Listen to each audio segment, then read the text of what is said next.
Hello, boa noite. Estamos aqui para mais uma live da saga Maratona Low Carb. E hoje a gente vai falar sobre pirâmide alimentar. Então aguenta as pontas aí que já já a gente começa. Vamos esperar o povo entrar aqui um tiquinho. Deixa eu clicar aqui. Oi, Nandi. Nandinha. Oi, Nandinha. Boa noite. Deixa eu colocar aqui no... A farsa da pirâmide alimentar. Pronto. Agora deixa eu fixar. Oi, Paula. Boa noite. Aí.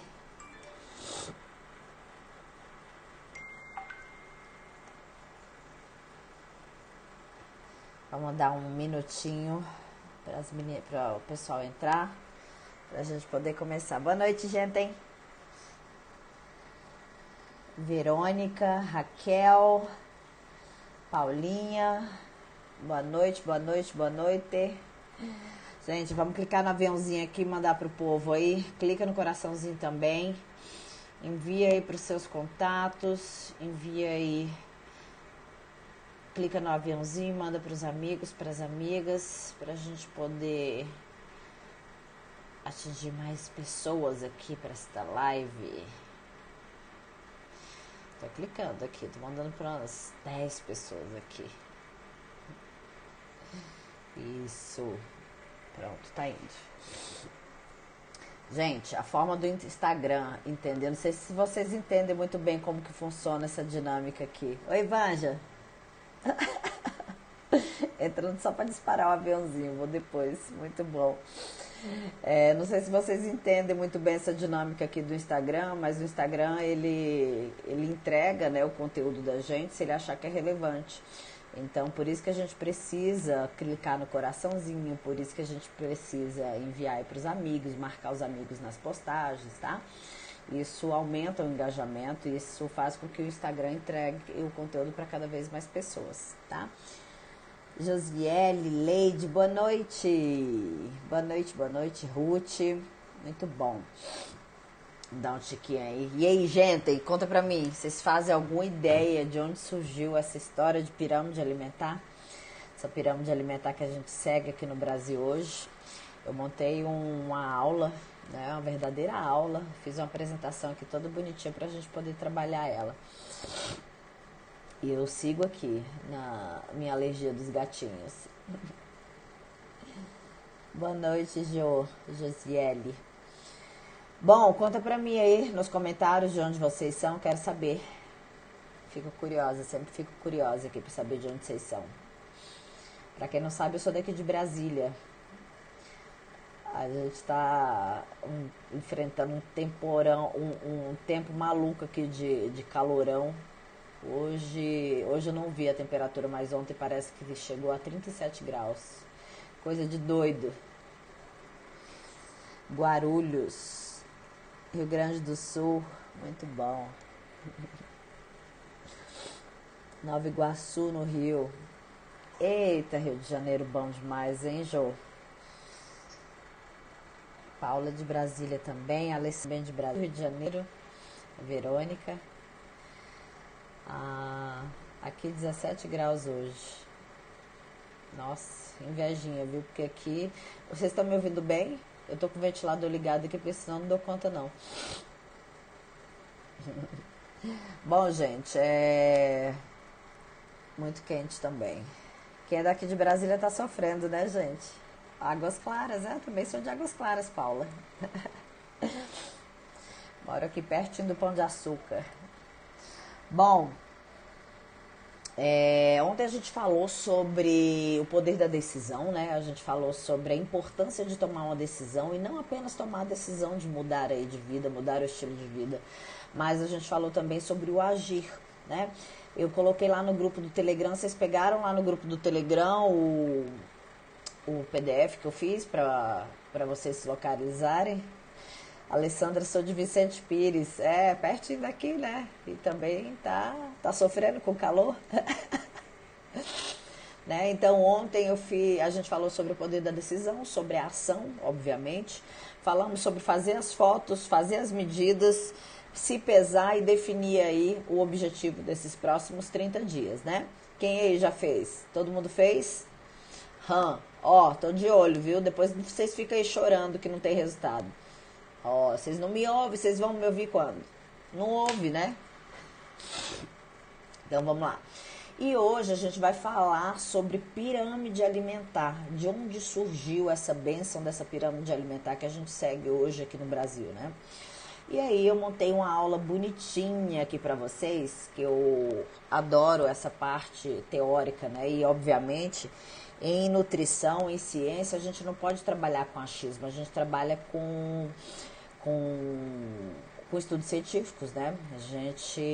Existe uma hierarquia de estudos, eu vou falar dela um pouquinho mais adiante, mas nesse momento aqui eu quero mostrar para vocês de onde surgiu essa pirâmide alimentar. Vou contar uma historinha e segura a ponta aí. À medida que vocês forem tendo dúvida, pode falando, tá? Pode fazendo pergunta que eu vou respondendo. Eu gosto de responder nas dúvidas à medida que elas vão acontecendo, tá?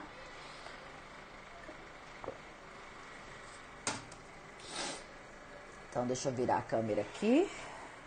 Cadê? Onde que vira aqui? Aqui. Bom, então tá aqui. Pera aí que acho que esse trem tá sujinho. Calma aí, gente. Ao vivo é assim, viu? Trem, a gente se... Ai, cadê a câmera? Que a câmera tá sujinha aqui atrás. Eu vou limpar para poder mostrar a apresentação que eu fiz aqui para vocês. Deixa eu virar aqui com o celular que é mais fácil. Pronto. Então tá aqui. Esta pirâmide aqui alimentar, né? Essas diretrizes nutricionais. Tá dando para ver, gente? Coloca aí nos comentários para mim, você tá vendo direitinho, bonitinho. Né? Essa é a pirâmide alimentar que a gente segue hoje, tá? Uma base aqui. Fala aí para mim nos comentários se vocês estão ouvindo direitinho. Vocês estão vendo e ouvindo direitinho aqui nossa pirâmide alimentar. Tá dando pra ver? Tá, né? Perfeito. Então, ó, aqui tá a pirâmide alimentar que a gente segue. Gente, fica clicando aí nos coraçõezinhos, hein? Lembra aí de clicar no like enquanto a gente assiste a palestra, a aula. Aula dando a mesma. Bom, então tá aqui a pirâmide alimentar atual, né? E aí a base dela aqui é formada por grãos e cereais, né? Por carboidratos. E aí no segundo degrauzinho aqui, no segundo patamar, a gente tem os vegetais e as frutas. E a gente tem também aqui, mais acima, quase no topinho dela aqui, as carnes, as proteínas e os laticínios. E no topo dessa pirâmide aqui a gente tem as gorduras e os óleos e os açúcares, né? Então esta é a pirâmide alimentar que a gente segue. Bom, e aí a pergunta que não quer calar é: de onde surgiu dessa pirâmide alimentar, né? Que a gente tem como base aqui essa base, essa estrutura nossa aqui de carboidratos composta basicamente por carboidratos em sua maioria, né, onde a gente tem aqui cerca de 5 a 9 porções ao dia, o que vai dar um resultado aqui de em torno de 60 a 70% da nossa dieta deve ser baseada, segundo essa pirâmide, em carboidratos, né? E aí frutas de 3 a 5 porções, hortaliças de 4 a 5, leguminosas uma porção ao dia, laticínios 3 porções, carnes e ovos apenas 1 a 2 porções, açúcares também 1 a 2 porções, óleos e gorduras 1 a 2 porções também. Bom, de onde surgiu isso aqui? Essa história dessa pirâmide alimentar, gente, ela surgiu na primeira metade do século XX, com o problema da desnutrição, no pós-guerra, né, lá após a Segunda Guerra Mundial, na década de 45 para 50, tá? E por conta de um problema da doença cardíaca. A gente teve um presidente americano, né, que era o Eisenhower, que ele estava sofrendo uma série de ataques cardíacos na época, né? E toda a comunidade científica na época foi incumbida de descobrir o que causava doença cardíaca. E aí, obviamente, começou-se aí vários estudos, várias pesquisas, porque como presidente da nação, presidente da república, estava sofrendo constantes ataques cardíacos, provavelmente essa alimentação dele devia ser uma bênção, né? Então, todo mundo ficou aí, recebeu a missão de descobrir o que causava doença cardíaca. E aí, olha só, eu trouxe aqui um gráfico para a gente analisar, para a gente ver, que ele mostra as mortes por doença cardíaca nos Estados Unidos. Aqui, esse gráfico aqui é com os anos, né, são as décadas, e aqui o número de mortes em milhares. Então, você vê que o gráfico ele vai aumentando com o passar dos anos, né?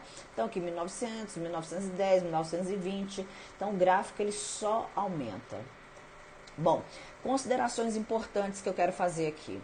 A invenção do eletrocardiograma, ela se deu apenas em 1924. Oi, Gisileide, boa noite, amor. A descoberta da penicilina, que foi apenas em 1928, tá? E aí, gente, eu quero, toda vez que a gente lembra que a gente vai falar aqui de ciência. Ciência não é achismo. A gente deve trabalhar com evidência científica robusta, tá? E a gente tem níveis de hierarquia em evidência científica. Eu vou mostrar aqui, para falar de ciência, a gente tem que exemplificar duas coisinhas aqui. Vou dar um exemplo, né? A gente vai separar aqui o tipo de cientista. Existe o bom cientista e existe o mau cientista. Bom, vamos lá. Diferenças entre bom cientista e mau cientista. O bom cientista, olha que bonitinho ele tenta ser objetivo, tá bom? O objetivo do bom cientista é sempre encontrar a verdade. Ele está sempre aberto também a teorias alternativas e ele considera todas as evidências. E evidências contrárias significam que suas teorias estão erradas. Então, esse é um típico bom cientista, tá? E o mau cientista, gente, ele se apaixona pela teoria dele. E o objetivo dele é provar que ele está certo. Então, ele, durante as pesquisas, durante o estudo dele, ele vai ignorar teorias alternativas. E ele também ignora evidências contrárias à sua teoria. Porque ele está aqui com um único objetivo, que é provar que ele está certo, porque ele está apaixonado pela teoria dele. Entendeu? Deixa eu colocar uma aguinha aqui para mim. Então, presta bem atenção nisso, que isso aqui vai ser importante para a gente desenvolver nossa linha de pensamento aqui.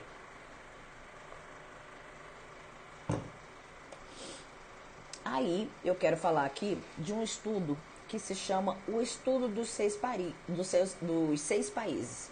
Ele foi feito em 1956 e foi conduzido por Nikolai Anichkov e pelo Ansel Keys, tá? E esse estudo, ele visava... ele tinha uma teoria, né, de que o aumento de colesterol na dieta estava relacionado à aterosclerose, tá? E aí, o que eles fizeram nesse estudo? Pegaram coelhinhos, tá? Diluíram o colesterol da gema do ovo em azeite de oliva e deram pro coelhinho, tá? E, obviamente, foi feito depósito de colesterol nas artérias, tendões e outros tecidos conjuntivos, tá? Só que os gênios, né, não pensaram na época que coelhos são herbívoros, eles não são metabolicamente equipados para consumir colesterol. Então, acabou que esse colesterol que foi consumido pelos coelhinhos se acumulou nos tecidos, né, em diversos tecidos, o que não acontece em nós humanos. E hoje está claro que esse experimento ele simplesmente serviu para provar que coelho, como herbívoro, não deve comer carne. Ponto. Esse estudo só serviu para isso, tá, gente?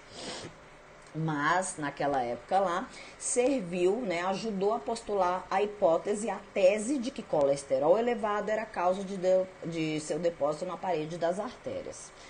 E este aqui, gente, esse é o Ansel Keys, é o abençoado. Olha como ele ficou com um filtrozinho. Oi, Flávia, boa noite. Oi, Maria, boa noite, bem-vindas. E este abençoado aqui, ele é o Ansel Keys, né? Dr. Ansel Keys, ele é um fisiologista, foi um fisiologista americano, e ele desenvolveu uma teoria, né? Que é a teoria de Keys. Consumo de gordura, aumentava o colesterol, e aumento de doença cardíaca. Oi, Silvana, bem-vinda. Oi, Leide, bem-vinda. Então, ele desenvolveu essa teoria, que o consumo de gordura aumentava o colesterol, que aumentava o risco de doença cardíaca, ou que causava doença cardíaca. E aí, ele fez esse estudo dos 6 países aqui, tá? O que esse estudo mostra? Aqui é as mortes aos milhares e aqui é o consumo de gordura, tá? Por pessoa nos países. Aqui a gente tem Japão. Observa que o gráfico aqui, ó, morte, pouco consumo de gordura na dieta. Itália tem um número maior de mortes e um consumo maior de gordura. País de Gales tem um consumo maior de gordura e tem morte maior por doença cardíaca e consumo maior de gordura. Austrália, Canadá e Estados Unidos tem mais morte por doença cardíaca e mais consumo de gordura, né? Então você vê que quanto mais morte por doença cardíaca, mais o aumento de gordura, né?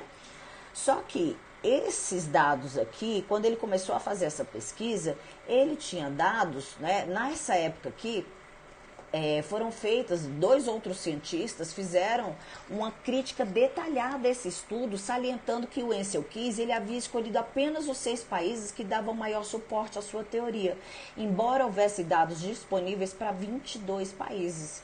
Então, quando todos os 22 países foram computados, o gráfico mostrava um efeito bem mais atenuado. Então, aqui, ó, quando a gente vê aqui o número de mortes por consumo de gordura, não tem mais relação. Aqui agora, ó, tá vendo que ele tem os dados dos 22 países aqui, tá? E aí, olha como é que fica aqui. Você vê que não tem mais essa acentuação toda desse gráfico, né? O que acontece? Holanda, Dinamarca, Noruega, Alemanha tem um consumo de gordura igual aos Estados Unidos e mortalidade muito menor. E o consumo de gordura, gente, nos países, ele era calculado por habitante, mas independente dessa gordura ser utilizada para consumo ou utilizada para fazer sabão, né? Então, não tinha como saber na época como que era usada essa gordura. Então, às vezes a gordura estava sendo utilizada para fazer sabão e se achava que era para consumo, tá? Bom, e aí outro problema desse estudo também que as doenças elas eram analisadas, né, elas eram atestadas, avaliadas pelo atestado de óbito, né, e pelo achismo do médico que foi lá verificar a morte dessa pessoa. Ela podia ter morrido de outros problemas que não doença cardíaca, entende? Bom, e aí nessa época aqui, em 1957, a AHA, a Academy Heart Association, fez duras críticas para esse estudo do Ansel Keys, né? Só que 4 anos depois, deixa eu virar aqui depois, de novo. 4 anos depois, ele conseguiu fazer essa indicação aqui, né? A redução e controle do consumo de gordura sob supervisão médica, com substituição de gorduras saturadas por poliinsaturadas, foi recomendada como meio de prevenir a aterosclerose e reduzir o risco de ataques cardíacos e derrames. Esta recomendação é baseada na melhor evidência científica disponível no presente momento. O que será que mudou aqui? Será que houveram novos estudos prospectivos, grandes estudos epidemiológicos? Não, gente, infelizmente não. O que aconteceu foi que o Ansel Keys, ele ganhou uma cadeira, né? Ele se tornou membro do comitê da AHA, que é como se fosse a nossa associação brasileira de cardiologia, tá? Essa é a AHA americana, Academy Heart Association, tá? E aí, olha só o que aconteceu depois dessa diretriz que ela foi instituída.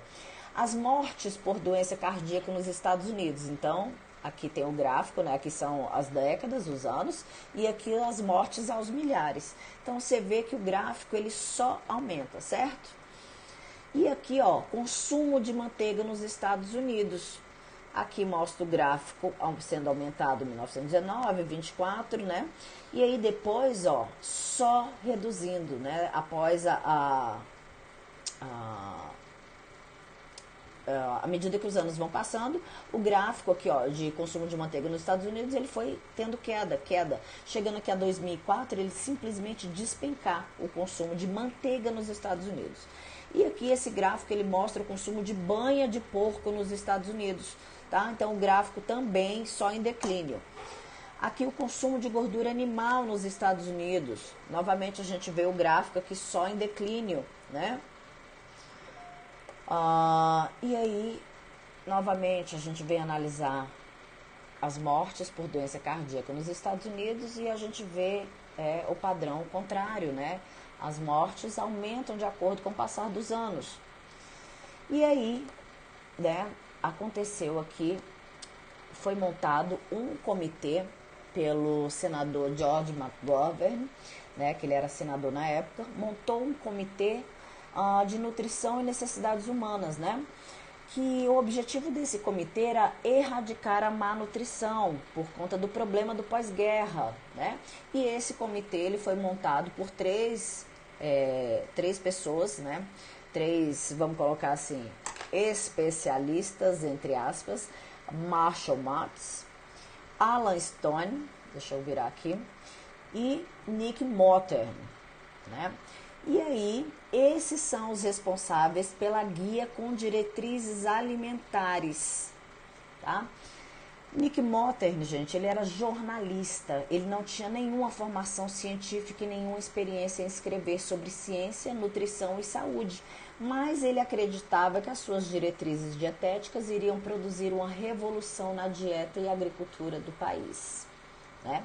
E aí tá aqui a nosso guia com as diretrizes nutricionais que foram estabelecidas dia 14 de janeiro de 1977, tá? Este aqui, gente, é o Dr. John Yudkin. Ele era um nutricionista britânico, tá? E lá nessa época toda aqui, dessa confusão toda por conta da demonização das gorduras aí feita pelo Ansel Keys, Dr. John Yudkin, ele já chamou a atenção na época, puxou a orelha de todo mundo e falou, gente, vocês estão tudo ficando doido, para. A gordura é um alimento ancestral, o ser humano evoluiu durante milhões de anos consumindo gordura. É insano culpar doenças novas por alimentos ancestrais. Doenças do coração, câncer, diabetes, são doenças da civilização. A culpa sempre será da refinaria e do açúcar, né? E o Dr. John Yudkin já chamava atenção naquela época para isso, né? A culpa é do açúcar, a culpa é do trigo, é dos óleos vegetais, não é da gordura. Então, Dr. John Yudkin, eu vou só fazer um resuminho aqui do que aconteceu com ele. O Ansel Keys, ele tinha um poder de, não sei ao certo, não se sabe ao certo, na verdade, o poder político que ele tinha na época, né? E ele conseguiu convencer a comunidade na época científica de que ele estava certo, que o grande problema eram as gorduras. E ele ridicularizou o trabalho do Dr. John Yudkin. E acabou que o Dr. John Yudkin, ele foi desacreditado, foi ridicularizado, os financiamentos para as pesquisas, para os estudos dele foram cancelados, né? E aí, obviamente, vão surgir outros problemas, né, durante a carreira dele. Tanto é que a carreira dele foi finalizada antes do que deveria, justamente porque ele teve a carreira dele destruída pelo Ansel Keys. O Ansel Keys teve uma rivalidade gigantesca com ele, né? Porque ele batia de frente com o Ansel Keys. E o Ansel Keys, ele era um sujeito daqueles bem cretinos, sabe? Arrogante, prepotente, escandaloso, fazia barulho, fazia escarcéu. E o Dr. John Yudkin é aquele perfil do cara britânico, né? Educado, gentil, sabe? De postura correta. Então ele aceitava as pancadas e não batia de frente com o Ansel Keys. Resumo da ópera. Dr. John Yudkin foi desacreditado, né? Faleceu na época que ele faleceu. Ele estava com a carreira destruída. E só muito tempo depois o livro dele veio à tona, né? Esqueci o nome do livro agora, me deu branco. Que fala sobre açúcar, Verdade Amarga, né?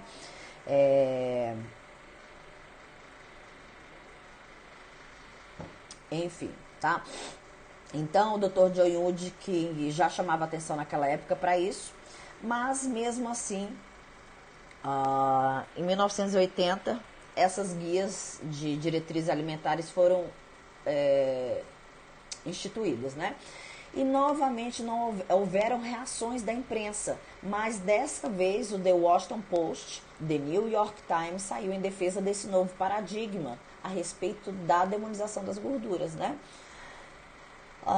E aí no meio dessa bagunça toda, a pergunta que não quer calar é: mas ninguém fez nada?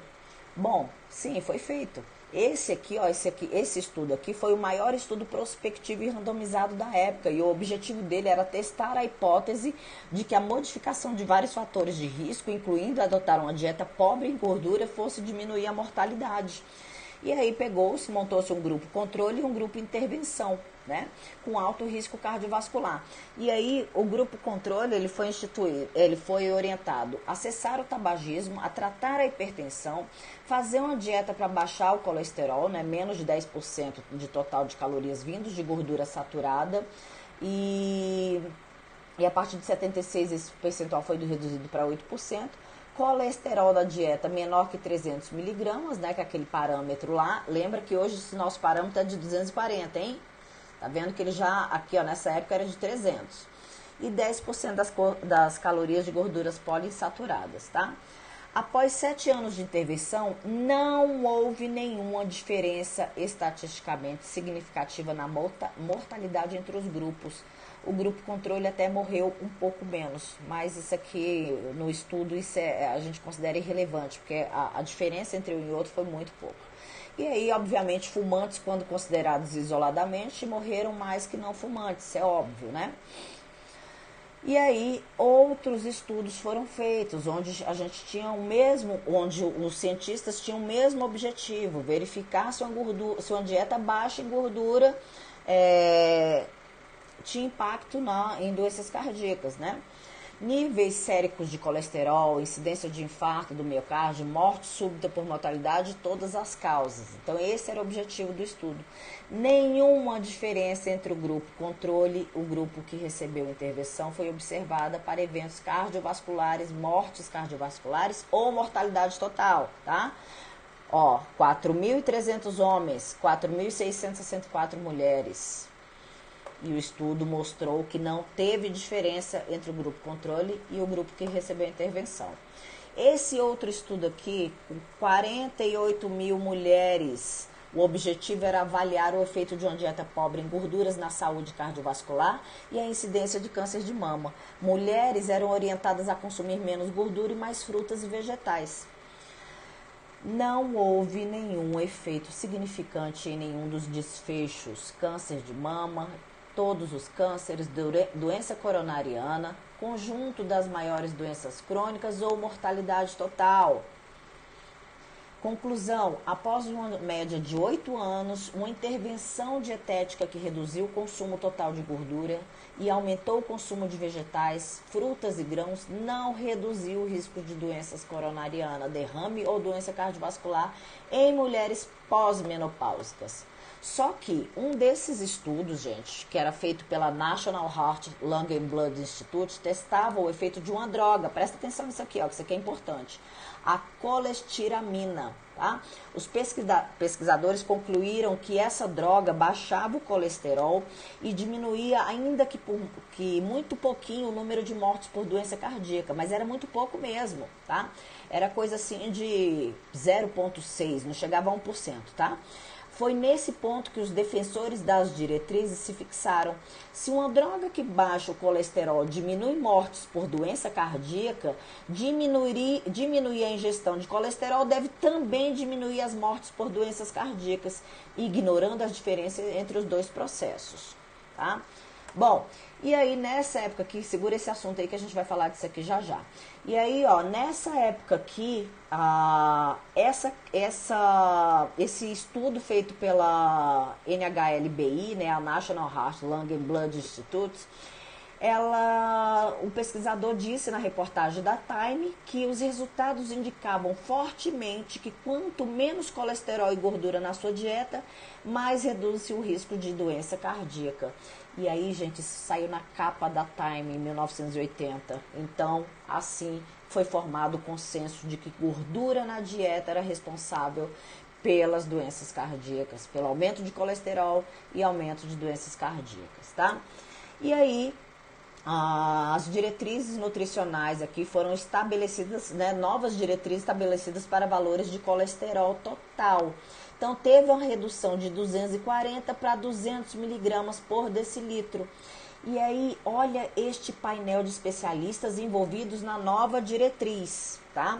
Foi formado um painel de experts, de especialistas, para tratar sobre colesterol, diminuir a redução, fazer a redução aí de 240 miligramas para 200. Olha só o painel de especialistas aqui. Dr. Grundy, Dr. Kliman, e aí tá aqui Dr. Clark, Dr. Brewer, etc, tá? E aí a gente vai falar sobre uma coisinha aqui chamada conflito de interesses, né? Uma curiosidade aqui que eu levantei aqui, ó. O Dr. Grundy, ele recebeu honorários da Merck, Pfizer, Sanko, Bayer. Tudo isso aqui, gente, é indústria farmacêutica, tá? São indústrias farmacêuticas. O Dr. Barry Mertz, Dr. Brewer, Dr. Clark, todos eles recebiam honorários de alguma indústria farmacêutica. Esse é o painel de experts aí envolvidos em baixar as diretrizes aqui estabelecidas de valores totais de colesterol, tá? O que vocês acham disso aqui? No mínimo suspeito, né? Então, isso aqui serve pra gente ver que o objetivo aqui era vender uma droga chamada, né? A drogazinha ali para baixar a colesterol, né? A colestiramina. Então, esse era o interesse aqui da indústria farmacêutica na época, tá? Vender os remedinhos aí para baixar colesterol. Bom, aí tá aí as diretrizes vigentes hoje que a gente segue, né?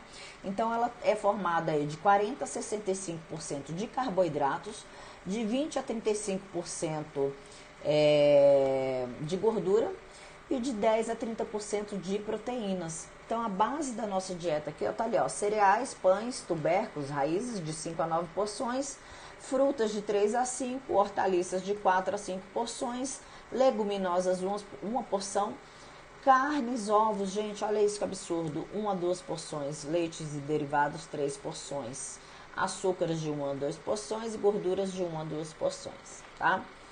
Bom, diretrizes nutricionais, gente, como elas devem ser estabelecidas, como devem ser instituídas? Elas devem ser baseadas em evidências científicas e devem respeitar o nível de hierarquia, tá?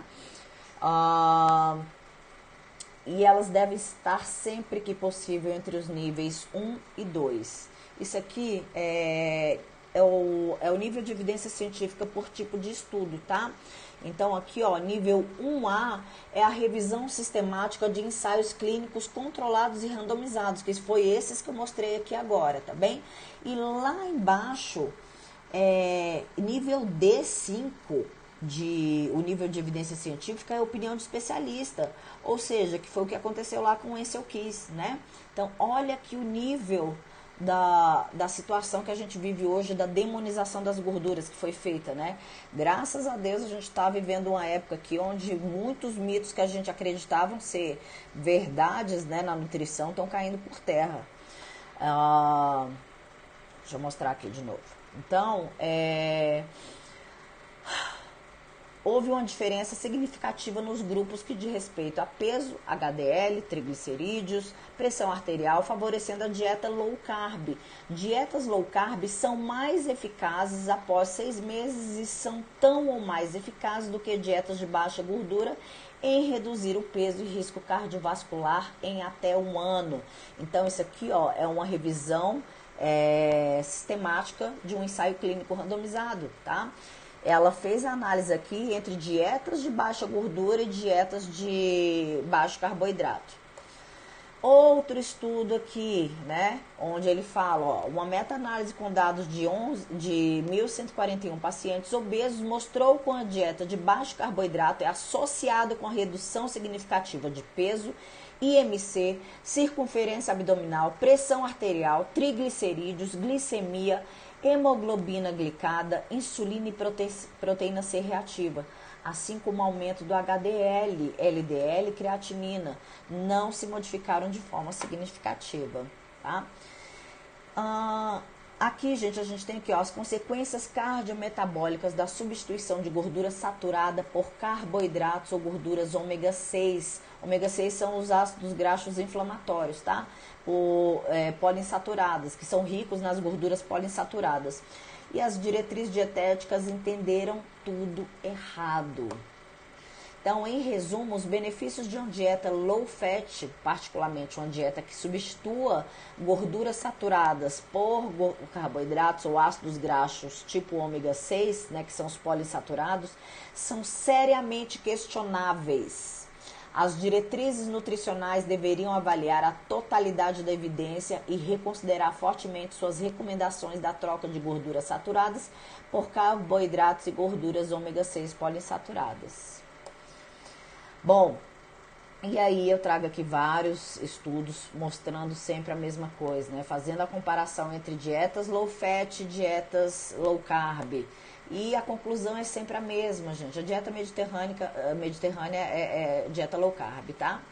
E aí os resultados são sempre os mesmos. As dietas low carb, elas têm prevalência na dieta low fat, né? Então a perda de peso é maior, a diminuição dos riscos metabólicos também são melhores, né?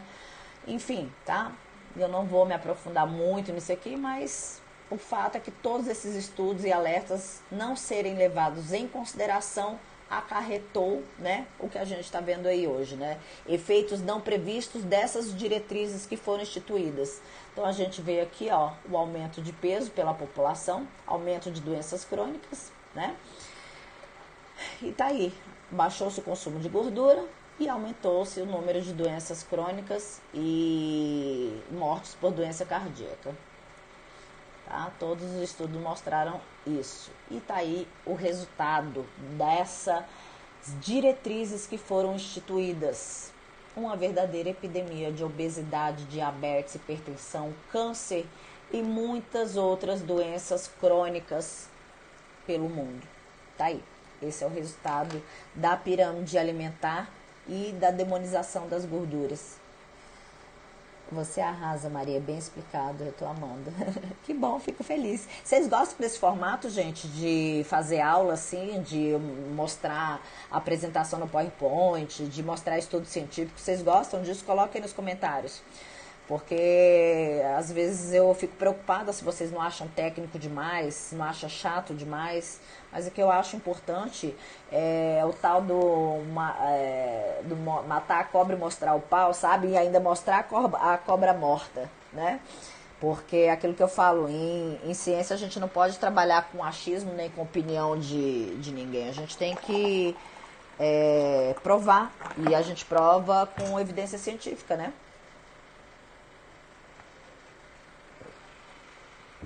Essa semana, essa semana foi na outra. Eu gosto. Que bom que vocês gostam, fico feliz de saber. Peraí. Deixa eu virar aqui. Cadê? Ah, tá aqui. Mas já vamos falar disso aqui. Bom,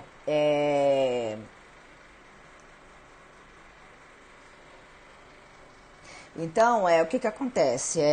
Esse formato de aula é o formato que eu gosto de trabalhar, porque aqui eu mostro, né? Eu construo uma linha de pensamento com vocês e eu mostro exatamente de onde surgiu, né? Quais foram os estudos que embasaram. Ariadne, muito bom, que bom. Quais foram os estudos que embasaram as questões que a gente vive hoje ou que não embasaram, né? Como foi o caso da demonização das gorduras, que não teve embasamento científico algum, pelo contrário. E também a questão da pirâmide alimentar. Então, de onde surgiu essa pirâmide alimentar? Você entendeu que foi montado um comitê, né, para instituir as diretrizes alimentares, só que o interesse desse comitê na época era dar um boom na agricultura dos Estados Unidos. Então, o objetivo do comitê era vender grãos e cereais, era dizer para a população que era interessante, que era bom fazer a base da alimentação em grãos e cereais, porque o interesse era dar um boom na agricultura do país, era erradicar a desnutrição no pós-guerra, que estava tendo um problema de escassez de alimento na época. E aí tinha um outro problema, que o que aconteceu? Nessa mesma época, as gorduras foram demonizadas, e antes as gorduras eram a base da dieta, né? Então tinha esses dois probleminhas aí. Se gordura fazia mal, o que a gente vai colocar na base da pirâmide aqui, na base da alimentação? E aí por isso que veio aí os grãos e cereais, esses dois probleminhas, entende? Bom, e aí eu trouxe para vocês aqui a pirâmide alimentar correta, que é a pirâmide alimentar que a gente deve seguir, tá bom? Ó, deixa eu virar aqui a câmera para vocês verem. Eu vou colocar isso aqui, essa pirâmide eu vou mandar lá no grupo do Telegram, tá? Então, aqui. Então tá aqui a nossa pirâmide alimentar low carb, como que ela deve ser. Então, a gente deve excluir todos os grãos e cereais, né? Nada de pão, nada de milho, nada de açúcar, tubérculos, leite, grãos, né? E arroz, obviamente, são grãos e cereais, tá? E aí, a base da nossa dieta, gente, são os vegetais, devem ser os vegetais.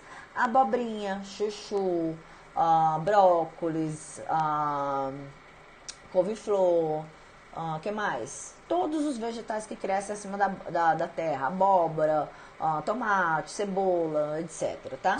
Frutas, quando a gente tem objetivo de perda de peso, a gente deve pegar leve no consumo de frutas e dar preferência a frutas com baixo açúcar, né, com baixa frutose, castanhas, proteínas e gorduras, né? E aí o nosso topo aqui da nossa pirâmide alimentar são as frutinhas, né? São todas as frutas aí, tá? Eu vou mandar essa pirâmide alimentar para vocês lá no Telegram, tá? E aí, na prática, gente, como que deve ser a nossa alimentação na prática? É isso aqui, ó, comida de verdade. Lembra que eu sempre falo disso aqui? O que é comida de verdade? É tudo aquilo que a natureza fornece pra gente, né, que está in natura, é tudo aquilo que a gente compra na feira. Vegetais, hortaliças, carnes e vísceras, né, como frango, peixes, ovos, frutas e oleaginosa. É essa a base da nossa alimentação. É isso aqui que deve ser a nossa alimentação na grande maioria do nosso tempo. Significa que nunca mais na vida eu vou comer um docinho, uma besteirinha? Não, gente, não é isso. Significa que na grande maioria do nosso tempo, a gente vai fazer o que é certo. A gente vai fazer... por favor, faz isso aí que tá aparecendo o trem aqui pra mim. Significa que na grande maioria do nosso tempo, a gente vai se alimentar de forma saudável, né? Com comida de verdade. Por que esse comida de verdade? Por que essa questão da comida de verdade? A gente tem que lembrar que... comida de verdade, em alimentos naturais, existe uma coisinha chamada densidade nutricional, né? A presença de muitos nutrientes nesses alimentos. Não, todos os macronutrientes, gordura, proteína, carboidratos e os micronutrientes, que são as vitaminas e os sais minerais, eles vão estar presentes nesses alimentos. E nosso corpo, como uma máquina biológica perfeita, precisa desses nutrientes como combustível. Esse é o nosso combustível do nosso corpo, nutrientes. Se a gente consome produtos alimentícios, a gente não está alimentando a nossa máquina biológica, né? A gente só está dando o que a gente chama de caloria vazia. Que foi, Maria? A gente só está dando caloria vazia. E aí o que acontece? Quanto mais caloria vazia a gente consome, que são os produtos alimentícios, mais fome a gente tem. Porque a gente come, a gente não se sente saciado, a gente não tem... a gente não tem a nossa necessidade de nutrientes suprida, e aí o nosso cérebro pede por mais comida, nossas células pedem por mais nutrientes, e aí vem a sensação de fome, e aí a gente come de novo besteira ou calorias vazias, produtos alimentícios que não têm nutrientes, e aquilo não. E aí entende que é um ciclo, e isso faz com que a gente engorde cada vez mais, né? São vários mecanismos, na verdade, tá?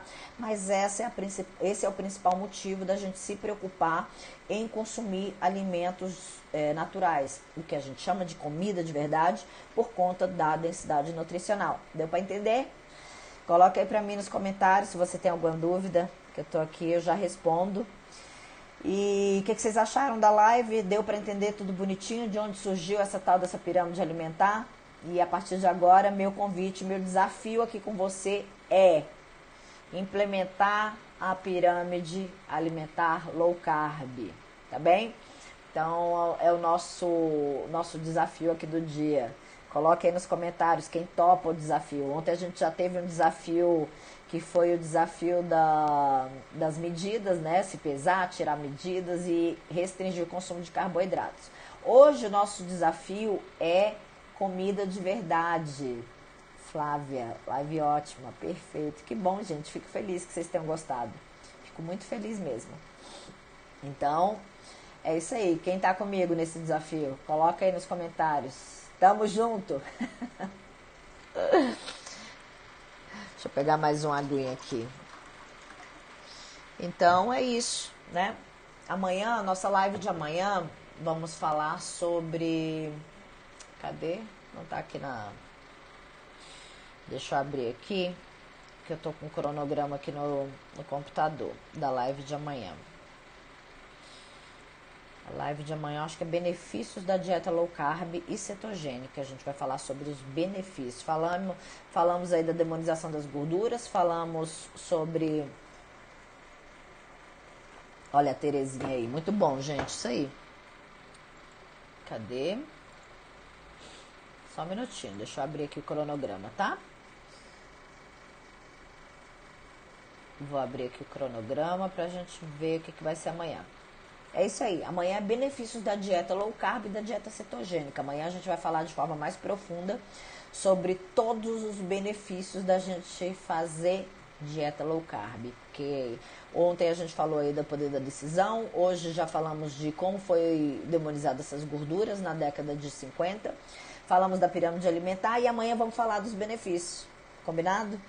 Fui pegar o link do Telegram e saí sem querer.